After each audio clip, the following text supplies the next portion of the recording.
Pew News.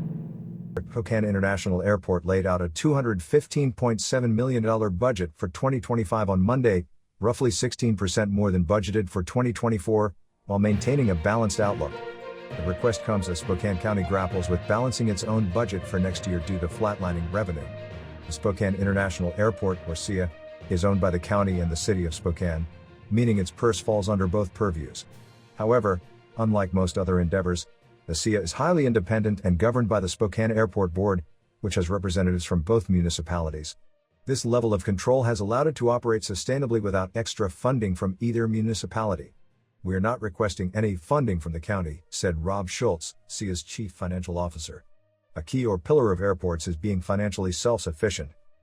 He said the bulk of the $215.7 million comes from system users, grants and other revenue streams rather than general fund tax dollars. About 70% of next year's budget, or $148.7 million, is dedicated to capital expenses, with the remainder accounting for general operational costs. Most of the capital expenses are attributable to SIA's Concourse C expansion. The first phase, which wrapped up in May, provided 3 new gates, 6 ticketing counters, amenities and more. The project adds 1,200 jobs to the local market and, by 2030, will see 6 million travelers flowing through SIA annually.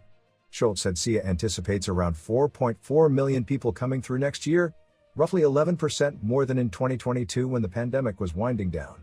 He said 2023 was a record year for traffic, but 2024 should beat that, and 2025 should follow suit.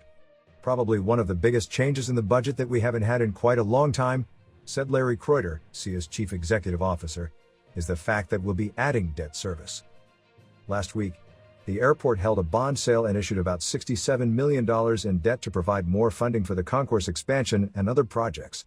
A similar move was made in 2000 to build Concourse C initially, and SIA repaid the debt within a decade.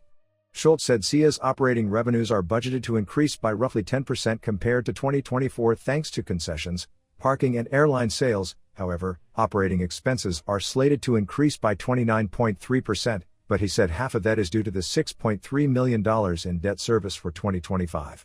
All in all, SIA's budget balances out between its revenues and expenditures without requesting any additional money from Spokane County. Commissioner Mary Cooney thanked the Spokane Airport Board and others at SIA for doing the work to remain sustainable. "It's a joint operation between the city and the county that own it, but we're not funding it," Cooney said. "You guys are doing everything you need to do yourselves to be self-sufficient.